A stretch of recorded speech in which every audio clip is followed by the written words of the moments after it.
Welcome back, Flare community. Happy Monday. I hope you're all well and having an incredible day as always. Looking pretty busy in the chat. We've got Professor coming in first. We've got Tasmanian. We've got Anna. I know you love the Dancing Astronaut. We've got Jimmy Thing in the house. And thank you very much for becoming a YouTube member. We've got Tasmanian. Who else? We've got Crypto Granny on the strawberry wine. We've got TRT in the house. Bobby. We got Doc Bob D, Death Ranger Draco, Senor Steak, AA Best, Mr. Anonymous, and Large Pants 28. Yes, it's time for the weekly news catch-up. This is where we're going to do a quick roundup of everything that's been going on the Songbird and the Flare network. But before we do, it's been pretty crazy in the markets recently. I mean, in the last 24 hours, it's been up on average, maybe like 5%, but you can see all of the 7-day percentage increases here. Solana's done very well, but great to see. It may just be the start of a turning point. I guess we will have to wait and see for that. I don't like to get my hopes up, but yeah, nice to see nonetheless. Makes a nice change. Over here on Flare Ocean this time, we're going to be checking out the FTSO signal providers statistics. In first place, there is Use Your Spark. In second place, this week we have FlareFi. In third place, Flare Dienst. And in fourth place, Atlas TSO. And finally, in fifth place, Evolve FTSO. So all the usual suspects topping the charts right there. Congratulations to them. We're going to have a quick peek over at Sparkles. And this is basically the top performing NFT collections on both Songbird and Flare. So topping the charts is the Council of the AI. In second place, the Flamingo Friends. Third place, S-Toads. Fourth place, Super Bad Monsters. And in fifth place, the Flare Community Lucky Claw Collection. We did actually have the draw last week with it being close to the Flare drop. Lots of prizes obviously up for grabs there. So yeah, that's the top 5. We're going to jump straight into the news here. But before we do, I just wanted to remind everyone that the latest edition of Big Brains Moves is out right now. Free for all Patreon members of the Legend tier. I believe there is a link in the description. You can just go to that. And this is the post. It's basically a breakdown of my personal strategy. And these series are ongoing, right? So I'll be releasing these as and when I see opportunities in the market. They've had quite a good reception. Feel free to check them out. And yeah, like I said, the link is in the description. This was some news, maybe not in the last week, but we didn't have a weekly news catch-up week before. I was actually traveling and managed to see a legend within the community face-to-face, which was very nice indeed. This was big news, actually. 2.1 billion FLR to be burned for the ecosystem health. This is obviously welcome news. It's not. It's more of a one-time thing, but you know, any reduction in the FLR inflation is good. I guess it's not a reduction in inflation, just a reduction of the supply. But 2.1 billion, that is quite a substantial amount. Something to note there. And this is quite interesting, you know, a lot of people, when we talk about Flare, I always see it. People say, well, what's the use case, you know? And I remember when the Flare network first launched, right? People were saying, oh, it's a token that you stake or you hold, and then you get more airdrops, and that's the use case. But, you know, I would argue that this token, FLR and Songbird, has more utility than any other coin. If you look at Bitcoin, what can Bitcoin be used for? The utility is as a transaction fee.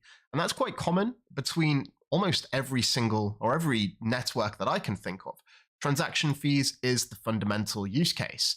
But with Fleur, you get a lot of different benefits as well. You get governance proposals, right, where you can vote on various governance decisions surrounding the network. That's not seen in that many networks.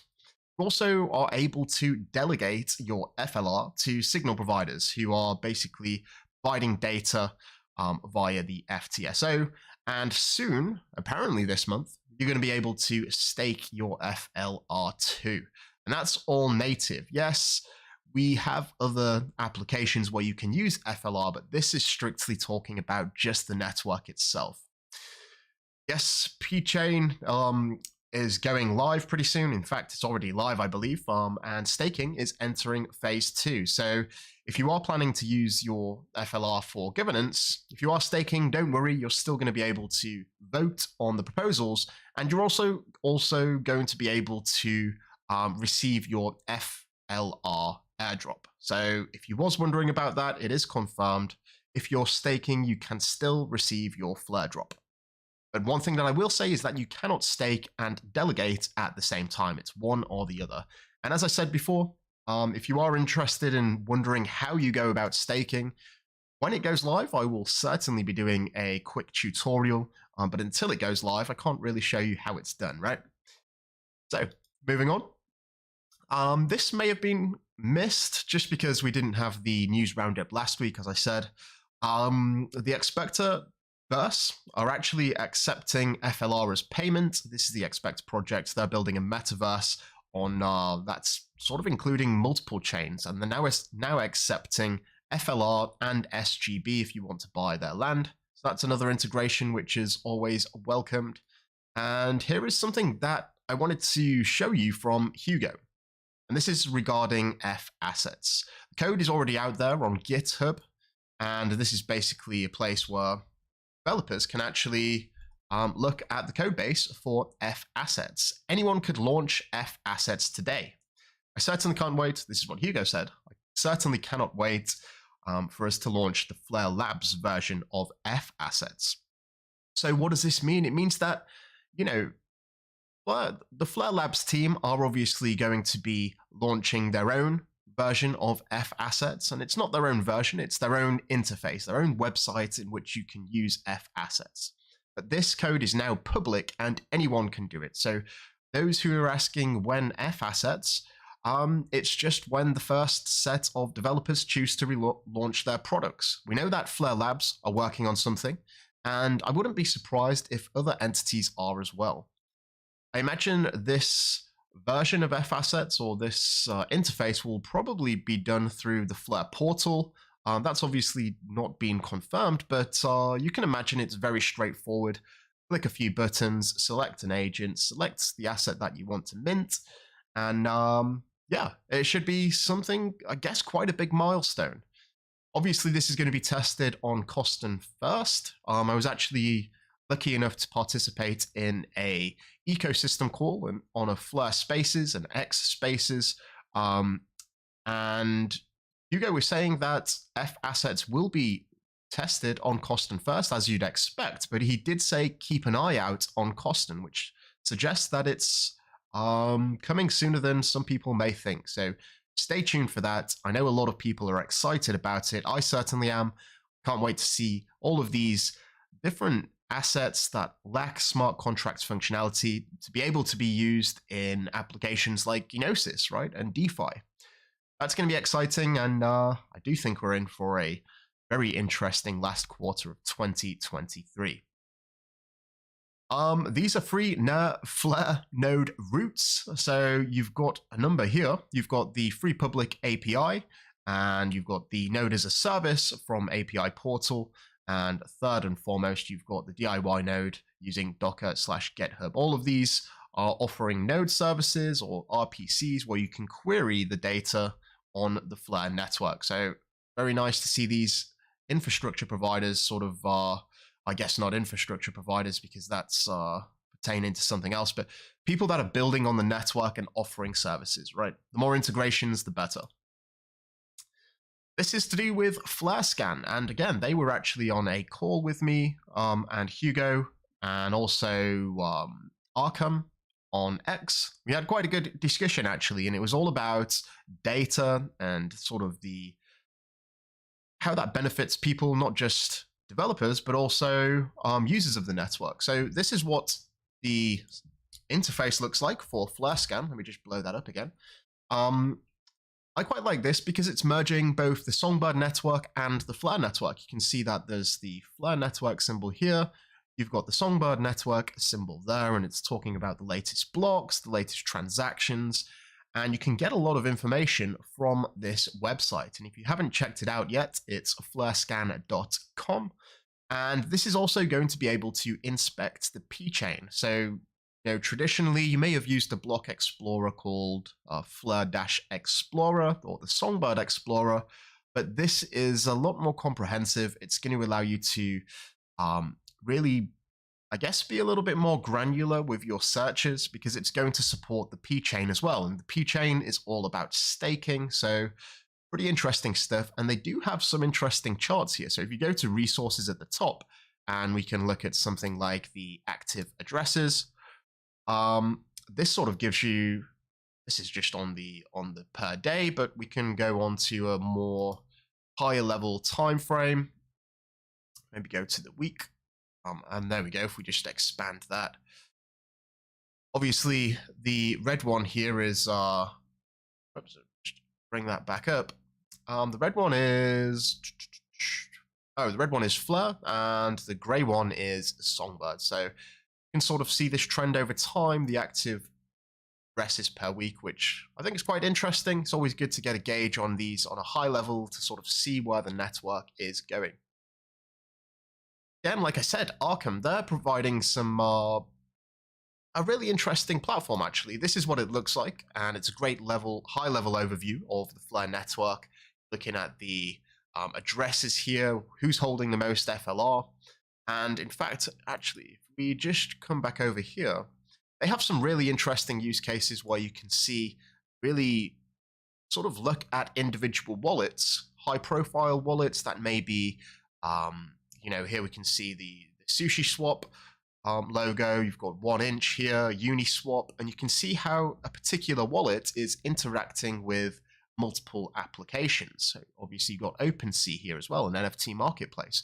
So it's quite interesting, and if you are curious about your personal activity, you can just go over here to Arkham, the Arkham platform, and paste in your address and sort of just have a bit of a dig around. It's quite interesting, and obviously one of the benefits of blockchain technology is that all of the information is transparent and publicly available. So yeah, interesting stuff. If we move on to the next one, this is from FTSO AU. And this is talking about the FLR that's locked in DeFi protocols. And it's now overtaken that of Songbird for the first time. So if we blow this up here, SGB locked in DeFi, you can see that the SGB has actually come down and the FLR has come up. Draco asking for the link for Flarescan. It's just flarescan.com, www.flarescan.com. And if we go here, I'm sure many of you know this. If you haven't, you should be aware.